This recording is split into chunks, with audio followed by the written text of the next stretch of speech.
¿Qué tal? ¿Cómo están amigos y amigas de esta comunidad? Como siempre un gusto, como siempre un placer que nos acompañen, que nos permitan platicar con ustedes a nivel nacional e internacional, por supuesto, a través de nuestro canal, las charlas con Luis Guillermo Hernández cada domingo y aquí en saludo, por supuesto, con mucho, pero mucho gusto. Querido Luis Guillermo, amigo, ¿cómo estás? Mi querido Jesús, un gusto saludarte, que tengan todos, todas un excelente domingo y que haya sido pues el fin de semana, el comienzo de semana lo más placentero posible, así que vámonos relajados a charlar, mi querido Jesús. Así es, querido. Oye, y una de las cosas que se generó durante estos días, que ha provocado pues todo tipo de opiniones, es el del famoso Grok, ¿no? Esta inteligencia artificial por parte de Twitter o de X, yo le sigo diciendo Banamex a City, Banamex y Bancomer a BBVA, así que me va a costar mucho trabajo decirle X a X, pero esta inteligencia artificial que generó pues toda una tendencia, se viralizó en muchos sentidos y en donde llama mucho la atención, creo Luis, la forma en cómo se da esta dinámica, en donde encontramos todo tipo de respuestas, algunas muy pensantes, muy interesantes, en fin, y en donde vimos y checamos, por supuesto, desde cuestionamientos de por qué México es un país con índices de obesidad, estrategias en materia de seguridad, pero también preguntas bastante divertidas, si me lo permites. Por ejemplo, cuando se habló, ¿no? De por qué Felipe Calderón es el comandante Borolas o por qué a Javier Lozano le dicen el saco de pus. Y bueno, Grok anduvo ahí haciendo y deshaciendo, haciendo y deshaciendo. Posteriormente, cuando se le preguntó a Grok si era Chairo y él decía, pues no, no soy Chairo, pero... Y luego ya estaban peleando con él. Hay algunos que se estaban peleando todavía con él hoy por hoy. O sea, me llamó la atención que se peleaban con un robot, ¿no? Pero la que llamó la atención sobre todo es el caso de Bukele. Bukele que estaba retuiteando y retuiteando y retuiteando todas las respuestas de Grok hasta que pregunta quién es el presidente más popular y le responden que Claudia Sheinbaum. Y entonces es ahí donde Grok se vuelve también ya parte de estas em, discusiones políticas en donde pues se da pues no rivalidad porque la doctora Sheinbaum realmente no le ha dado juego a Bukele, sino los problemas de Bukele, que tiene algo atravesado con Sheinbaum y tiene algo atravesado con México, y que intenta de una u otra manera, por supuesto, justificarlo con estas acciones y críticas en materia de seguridad. ¿Cómo valoras este ejercicio que se ha dado en torno precisamente a este aparato de Grok?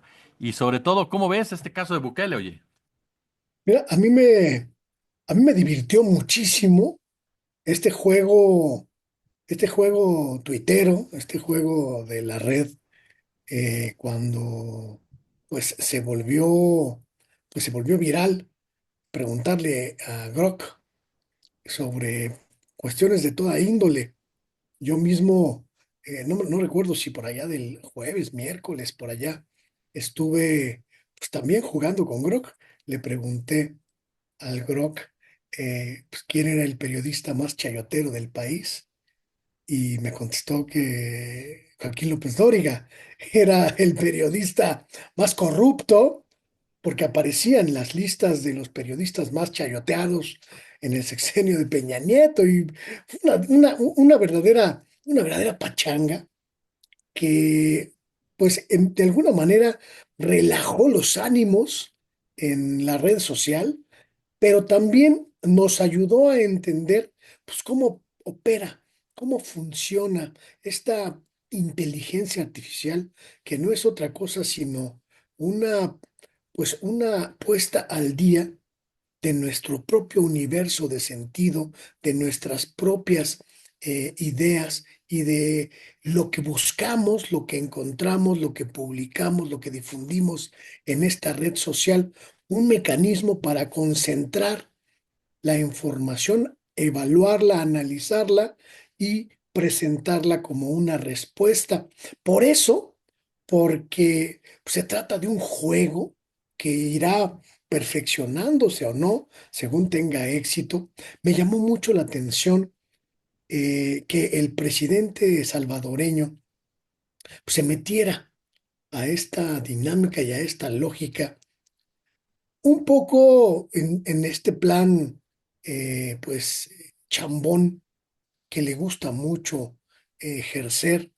Finalmente es un hombre joven, hasta cierto punto frívolo, bueno, no hasta cierto punto, bastante frívolo y pues bastante ramplón. Y en este intento de pues capitalizar para su popularidad, este juego que se volvió pues el de moda estos días en la red social, pues intentó hacer una conexión política que me parece que le salió bastante mal. No solo porque Grok le contestó que la figura presidencial más popular de este momento pues es la presidenta mexicana Claudia Sheinbaum, cosa que es cierta, cosa en la que pues, coincidimos, seamos inteligencias artificiales o no, pero además, pero además, porque demostró lo que todos ya sabemos y lo que todos criticamos, que Bukele, el presidente salvadoreño, es un hombre profundamente elemental, peligrosamente básico, peligrosamente pueril y que los resultados de de esa frivolidad son, pues, principalmente una decadencia de la figura presidencial salvadoreña, pues, un detrimento en la respetabilidad que puede suscitarnos el mandatario de este importante país centroamericano y, pues, los efectos de esta cultura personal, narcisista, de quererse convertir en el centro, en el epicentro del mundo. Bukele, Bukele resuelve, resuelve convertirse en un fenómeno mediático y termina siendo un fenómeno de circo. Y eso, mi querido Jesús, es lamentable, tristísimo para las millones de personas que habitan El Salvador y que buscan pues un tiempo mejor para sus vidas. Creo que la frivolidad y el poder son nocivos, son letales. Lo dijo Grok, pero también lo dice la realidad tangible y verificable, más allá del discurso, más allá de la bravuconería en materia policíaca y de seguridad. Bukele es un hombre pues, que no va a dejar más allá en El Salvador que esta estela policíaca, esta estela eh, mediática, y eso es muy triste para ese país centroamericano. Sí, porque hablamos de un personaje, em, sí, muy popular en su país, pero como bien lo dices, con una estrategia en materia de seguridad que, perdón, o sea, es una estrategia de seguridad que tiene consecuencias en el largo plazo, es una estrategia de seguridad que en el corto y mediano plazo ya trae consecuencias y que además de todo, eh, esconde las verdaderas razones por las cuales se mueve de esta forma. Es decir, es un personaje que está literal vendiendo El Salvador, que está vendiéndolo a su socio mayoritario, digámoslo así, o a su patrón mayoritario, que es Estados Unidos. Es un personaje creado por el propio Donald Trump. Hay que recordar que Bukele se empodera en El Salvador con Trump y es toda la asesoría de Trump y toda la estrategia securitaria que se da desde los Estados Unidos lo que le permite apaciguar, digámoslo así, a su propia fiera, a esa fiera que en definitiva, ¿no? Que en definitiva ellos mismos soltaron durante muchos años en contra de la población de El Salvador. Y lo sabemos en México porque así nos pasó en México, o sea, la famosa necropolítica que aplicó Felipe Calderón, que aplicó Enrique Peña Nieto, lo aplicaron también los gobiernos salvadoreños. Y lo vimos de manera clara y contundente en muchas oportunidades y denuncias y voces por parte de activistas, de periodistas que fueron reprimidos. Ahora nos topamos con este personaje que pues agarra a la perra, pero la perra era de su posesión y la mete a la jaula. Y entonces toda la gente, pues claro, obvio, después de tanta violencia, le agradeces que haya metido a la perra, pero la realidad es que si no estás de acuerdo con él, si estás en contra de sus ideas, pues te va a meter al lado de la perra, esa es la verdad, y va a impedir y te va a exigir que no digas nada te va a exigir que no busques nada a cambio precisamente de no volver a soltar a la perra. Entonces, a mí me parece que estamos ante un personaje que se construyó mediáticamente, que eso le da mucha fortaleza mediática, pero como bien dices, más allá de la cachucha, más allá de los tenis, pues de repente te topas, ¿no? Te topas con alguien totalmente vacío y que no tiene la capacidad y no tiene el discurso ni la estructura narrativa para un debate serio con la presidenta Claudia Sheinbaum, quien se ha mantenido así, lejana completamente de él. Incluso ahora que nos acompaña Celsin Juárez le preguntaba respecto a qué opinaba de esta decisión de Grok o de Gruk sobre el caso de Bukele. Pues Sheinbaum lo único que dijo es pues que es simpática la aplicación, ¿no? O mira, ahí nomás para que quede. Entonces, te das cuenta los niveles de debate que hay. Y Bukele yo lo pongo en el mismo nivel que el presidente de Ecuador, Daniel Noboa, un junior, que Javier Milei de Argentina, un verdadero payaso. Y la verdad de las cosas es que a mí me parece que este ejercicio de Brook también nos deja en claro, ahorita tú lo decías, quién es el periodista más payolero, ¿no? Y te aparece alguien como Joaquín López Dóriga, un hombre que ha hecho de su trayectoria, pues efectivamente un negocio. Y yo creo sinceramente que este ejercicio de Brook o Grok es un ejercicio muy interesante, pero que también te deja abiertas, pues, otras preguntas al respecto, ¿no? Fíjate que ahora que haces la comparación de Bukele con Noboa, el presidente eh, Noboa y el presidente Milei, no puedo dejar de observar cómo este hilo conductor, que es la derecha, nos dibuja y nos presenta perfiles muy similares en la región y perfiles muy propios de esta era de frivolidad, mediatización, digitalización excesivas y política, política de extremos. Porque Bukele, al hacer de su gobierno un muestrario de, de decisiones en función de digitalización, redes sociales, productos de esta índole, pues nos comprueba que está completamente desconectado de la realidad que existe en las calles y se nota en sus políticas públicas, Jesús.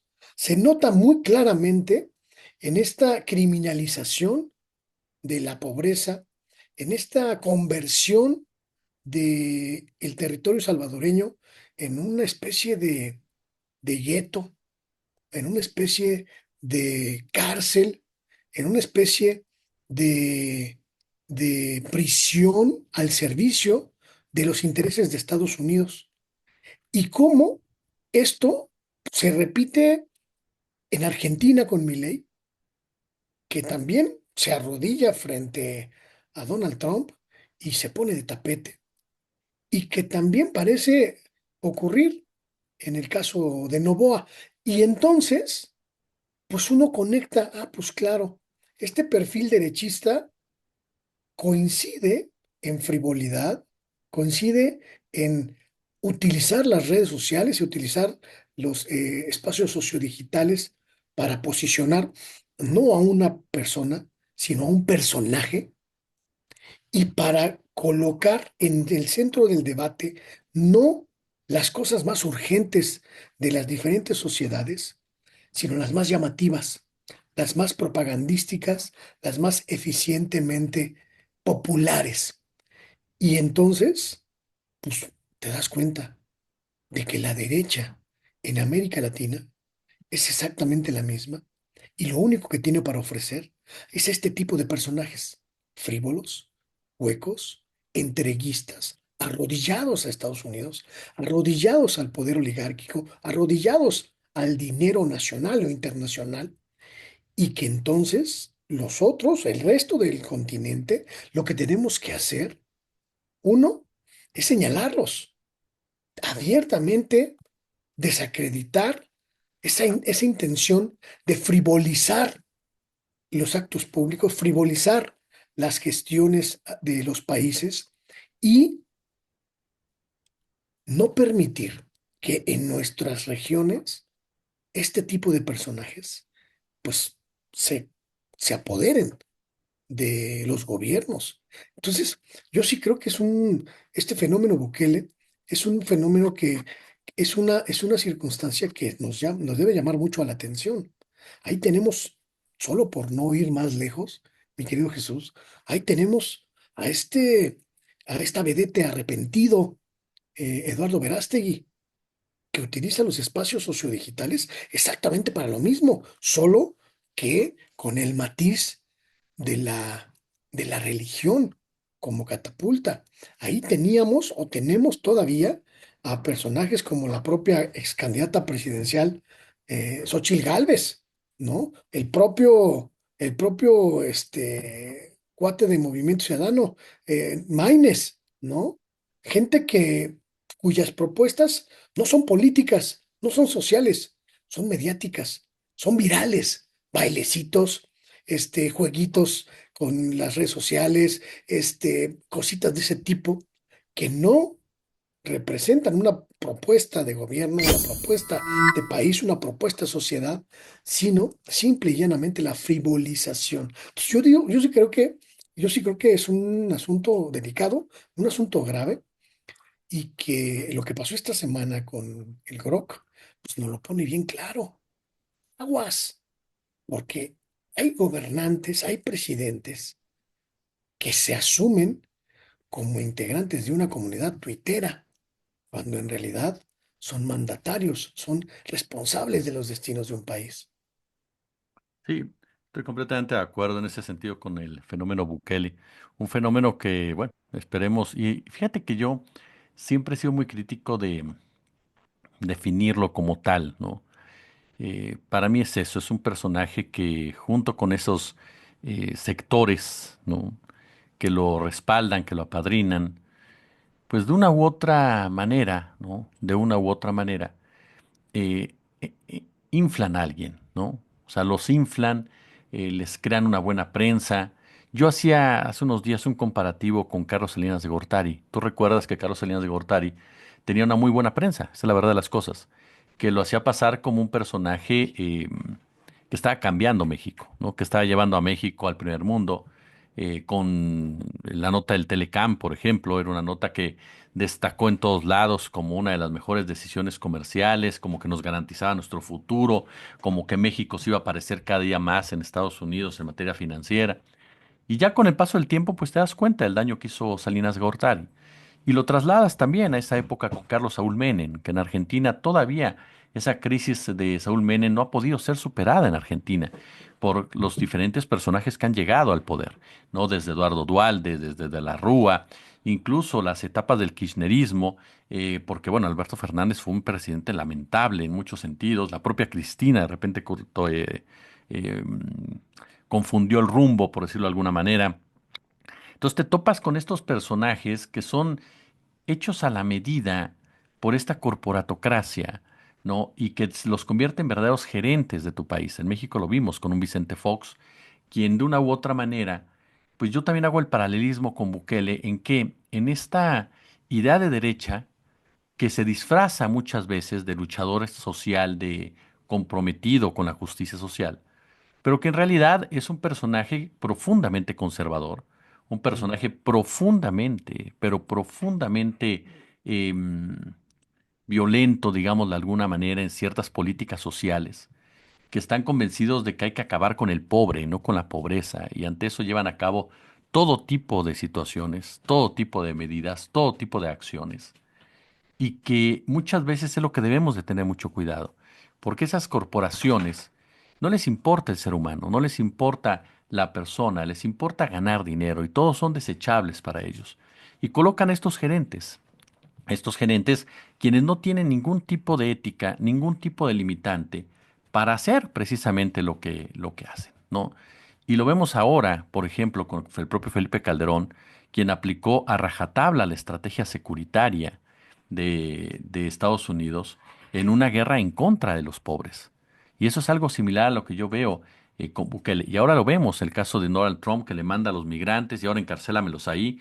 E insisto, mira, Luis, si el Tren de Aragua, nadie lo defiende, por supuesto, el Tren de Aragua todos sabemos que son un grupo de criminales que explotan la miseria humana, que explotan las necesidades humanas.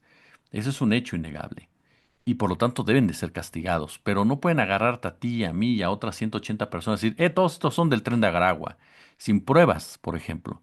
¿Y por qué? Porque hay gente inocente que ya salieron casos, que está ahí adentro de este centro contra el terrorismo. Y sin embargo a Bukele lo que le importa es la lana de las prisiones. Y esa es la característica principal de estos gobernantes. Lo importante es la lana, no es el ser humano.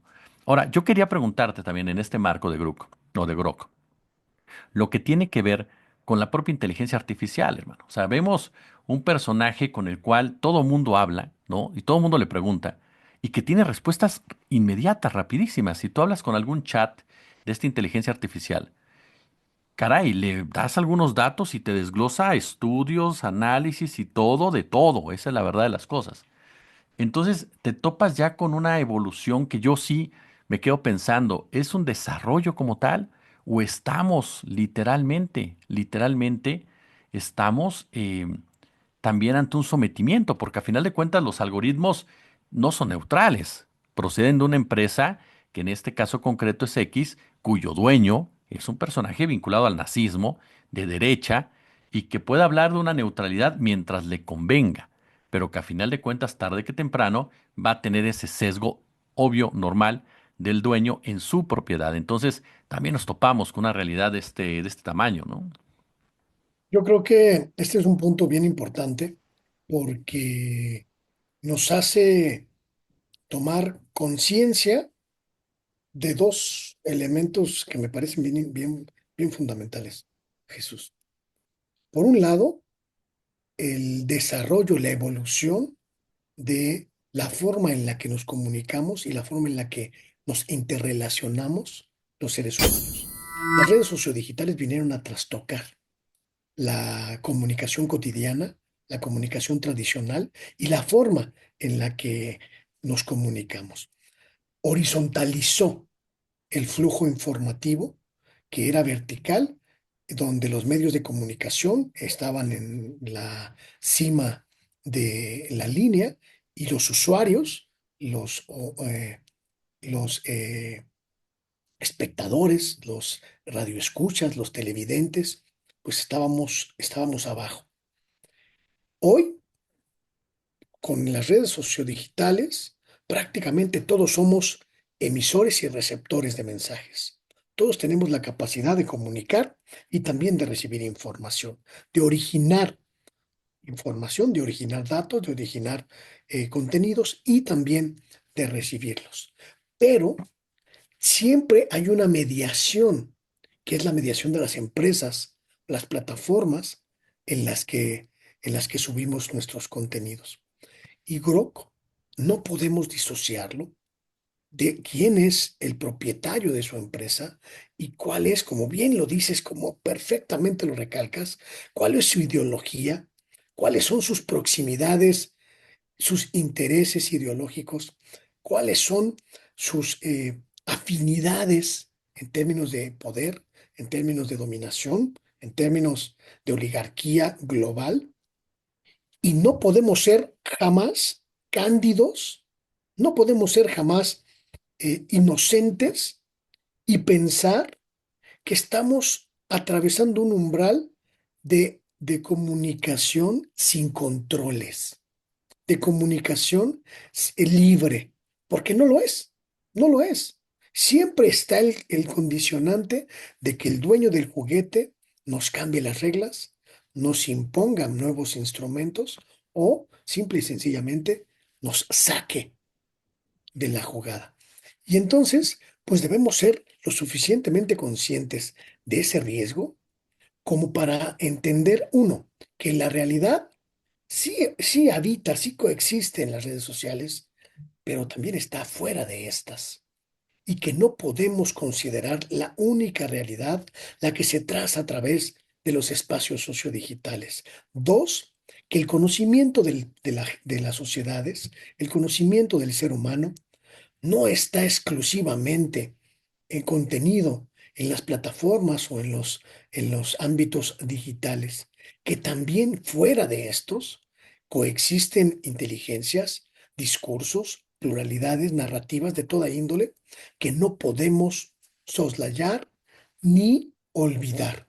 Y tres, que siempre tenemos que estar conscientes de que el dueño del juguete nos lo puede quitar en cualquier momento, para no construir nuestra capacidad de comunicación, nuestra capacidad de reflexión y análisis en una sola plataforma, en un solo juguete. Tenemos que crear y tenemos que masificar, pero también diversificar nuestras fuentes de información, nuestras fuentes de conocimiento, nuestros mecanismos de comunicación, nuestros mecanismos para comunicar, para difundir, para informar hacia otros ámbitos, porque si no, corremos el riesgo de volvernos rehenes, rehenes de TikTok, rehenes de Twitter o X, rehenes de Facebook, rehenes de WhatsApp, y eso es un gravísimo riesgo, tomando en cuenta de que todos estos son negocios privados que tienen dueños, que tienen intereses, que tienen ideologías y que tienen, por supuesto, el derecho de decidir lo que hacen con nuestra información, con nuestros eh, mecanismos de comunicación en sus espacios. Totalmente de acuerdo. Y es que también, fíjate, me quedé pensando, digo, ya no está ganando el tiempo, pero me quedé pensando con curar la información en el caso de Grok, porque efectivamente Elon Musk es un tipo muy hábil. Y esta guerra es una guerra cognitiva, es una guerra de narrativas, es una guerra en donde intentan, y lo decías de Bukele, intentan colocar ciertos aspectos que los lleven precisamente de una manera u otra a legitimar el discurso. Y lo hemos visto durante años. Es la forma de operar de Estados Unidos. Estados Unidos ha utilizado de todo. ¿Para qué? Para justificar su estilo de vida, para justificar sus formas, para que la gente termine aplaudiéndole, en pocas palabras, cuando entra a los países a hacer y deshacer. Entonces, yo creo que nos topamos también con este reto como seres humanos de no dejar que la ardilla trabaje, en pocas palabras, y de que sí, aprovechar la tecnología. Sí, pero no dejar que sustituya tu criterio y tu albedrío. Y en ese punto también, pues ver lo de la pobreza, porque antes la revolución industrial, tú lo sabes bien, le dio con todo a la gente más pobre, a la gente que no tuvo por una u otra razón la oportunidad de estudiar. Y casi siempre el desarrollo tecnológico va sobre ese sector, pero ahora también le pega a gente que tiene carrera, a gente que yo he escuchado, leído a la gente de la comunidad que me dice, yo perdí mi trabajo como traductora, por ejemplo, de inglés. Es decir, ya a esos niveles llega, ¿no? Entonces me parece que también es ahí donde habrá que hacer algo como sociedad y habrá que hacer algo como autoridades para que la inteligencia artificial en realidad no se convierta en un problema y en más en dominación que en desarrollo, ¿no? Yo creo que no debemos olvidar lo que nos pasó en México, mi querido Jesús, que fue un caso muy importante y muy grave. ¿Te acuerdas el caso de este cuate Hugo Rodríguez Nicolat, el director de política pública de Twitter para América Latina, que Mm, estaba vinculado con el PAN y que durante un buen rato, pues prácticamente alteró los mecanismos del entonces Twitter y desató una furia? Te acordarás de la campaña aquella de Twitter es panista, sí, sí, sí. en la que silenciaba el discurso progresista, silenciaba cuentas progresistas y permitía el posicionamiento primordial del discurso de las derechas. Pues eso nos pasó en México y hubo hasta denuncias desde la presidencia de la República en la era del presidente López Obrador sobre este asunto. Es decir, una red social manipulada para orientar la narrativa y orientar la discusión hacia los intereses de la derecha en México, gracias a que un funcionario encargado de esto pues, era panista. Entonces, no podemos olvidar eso que pasó porque fue grave y porque nos enseñó que estas redes sociales, que estos espacios no son, te digo, la panacea de la libertad, ni son un ámbito ajeno a el control y a la manipulación ideológicas. Entonces yo sí creo que es muy, muy importante que, insisto, no seamos inocentes, que usemos los espacios, que utilicemos las redes, que utilicemos los espacios para comunicar, pero sin candidez, porque, porque la manipulación es el mejor mecanismo para controlar a las sociedades. Y ya sabemos lo que pasa cuando tenemos mecanismos de control en este país. Conocimos durante muchos años el control televisivo de Televisa, conocimos durante muchos años el control de la prensa manipulada, el control de las redes sociales. Entonces, pues mucho ojo, porque no todo es blanco en las redes, en los espacios sociodigitales. Totalmente quedó Luis Guillermo Hernández. Pues ya tiene usted las charlas con Luis Guillermo Hernández, que como siempre, de verdad es un placer platicar con él. Quedó Luis, yo como siempre te agradezco muchísimo que estés con nosotros en la comunidad. Al contrario, amigo Jesús, gracias. Gracias por permitirme estar con tu audiencia y gracias por permitirme hablar de estos asuntos de los que casi no se habla, asuntos que son muy importantes para entender lo que vivimos hoy, la sociedad en la que vivimos, el tiempo en el que habitamos. Así que muchas gracias. Ahí nos estamos viendo la próxima semana y pues invito a la gente a que se sume a mi espacio, se llama como yo, Luis Guillermo Hernández, Sexta W. Ahí pasan cosas siempre.